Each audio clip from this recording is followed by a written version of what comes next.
Welcome to are voice. నేను మీ వాత్సల్య.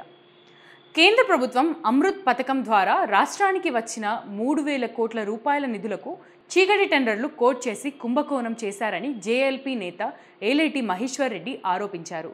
శోధ, గజ, KNR కంపెనీలకు కాంట్రాక్ట్ పనులు అప్పగించారని చెబుతూ ఎక్సైజ్ కుంభకోణంలో ఉన్న రేవంత్ బామ్మర్ది సృజన్ అనే వ్యక్తికి చెందిన శోధ కంపెనీకి 400 కోట్ల కాంట్రాక్ట్ ఇచ్చారని వెల్లడించారు. దీన్ని 3గా డివైడ్ చేసి 1000 కోట్లకు ఒక్కసారిగా కాంట్రాక్టు ఇచ్చారని, మేఘా కృష్ణారెడ్డికి 1100 కోట్ల ప్రాజెక్ట్ ఇచ్చారని తెలిపారు. అంచనాలు అన్నింటినీ కాంట్రాక్టర్లు తయారు చేసుకున్నారని చెబుతూ 600 కోట్లతో అయ్యే పనికి 1000 కోట్ల రూపాయలుగా అంచనాలు తయారు చేశారని ఆయన విమర్శించారు. కాంట్రాక్టర్లు 30 నుంచి 35% లెస్ వేసి టెండర్లు దక్కించుకున్నారంటే అర్థం చేసుకోవచ్చని తెలిపారు. ఒక్క జీవోను కూడా పబ్లిక్ డొమైన్లో పెట్టడం లేదని పేర్కొంటూ టెండర్ డాక్యుమెంట్స్ను పబ్లిక్ డొమైన్లో ఎందుకు పెట్టడం లేదని మహేశ్వర్ రెడ్డి నిలదీశారు. రాష్ట్ర ప్రభుత్వం జీవోలను పబ్లిక్ డొమైన్లో పెట్టకుండా చీకటి ఒప్పందాలతో కాంట్రాక్టర్లకు దోచిపెడుతోందని ధ్వజమెత్తారు. రహస్య జీవోలతో సొంత జిల్లాలో సీఎం రేవంత్ రెడ్డి మేఘా కృష్ణారెడ్డికి 1100 కోట్ల రూపాయల కాంట్రాక్ట్ పనులు ఇచ్చారని ఆరోపించారు. దీనిపై ముఖ్యమంత్రి రేవంత్ రెడ్డి రాష్ట్ర ప్రజలకు సమాధానం చెప్పాలని డిమాండ్ చేశారు. రాష్ట్ర ప్రభుత్వం చీకటి ఒప్పందాలు చేసుకుని జీవోలు తెచ్చి బలవంతపు వసూలు చేస్తోందని వెల్లడించారు.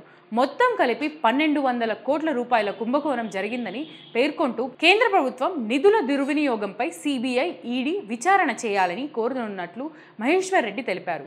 కాళేశ్వరం ప్రాజెక్టుపై ఒకవైపు జరుగుతున్న జ్యుడిషియల్ విచారణలో ఆ ప్రాజెక్టుకు చెందిన మెగా కృష్ణారెడ్డి కంపెనీని బ్లాక్ చేయకుండా అదే కంపెనీకి మరో 1100 కోట్ల రూపాయల పనులు ఎలా అప్పగిస్తారని మహేశ్వర్ రెడ్డి విస్మయం వ్యక్తం చేశారు. గత 7 నెలల్లో చేసిన చీకటి ఒప్పందాలు, టెండర్లపై విచారణకు సిద్ధమా అని ఆయన ముఖ్యమంత్రి రేవంత్ రెడ్డిని సవాల్ చేశారు. హెటిరో డ్రగ్స్, భూమి విషయంలోనూ సివిల్ సప్లై అవినీతిపై విచారణకు సిద్ధమా అని ఆయన ప్రశ్నించారు. మరో వంక కొడంగల్ ప్రాజెక్టు కూడా మెగా కృష్ణారెడ్డికే అప్పగించబోతున్నారని బీజేపీ నేత తెలిపారు.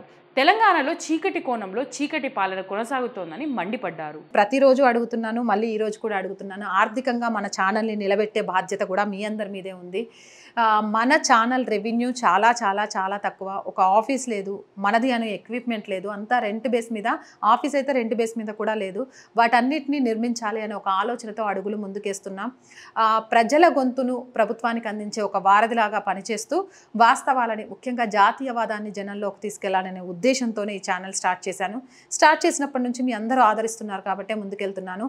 ఆర్థికంగా కూడా దయచేసి సపోర్ట్ చేయండి. సపోర్ట్ చేయాలి అనుకునే వాళ్ళు సబ్స్క్రిప్షన్ పక్కనే జాయిన్ అనే ఆప్షన్ ఉంటుంది. 1 to 5 లెవెల్స్ ఉంటాయి. ఏదో ఒక లెవెల్లో సపోర్ట్ చేయొచ్చు. లేదా స్క్రీన్ మీద గూగుల్ పే, ఫోన్పేతో పాటు అకౌంట్ డీటెయిల్స్ కూడా ఉంటాయి. అలా అయినా సపోర్ట్ చేయొచ్చు.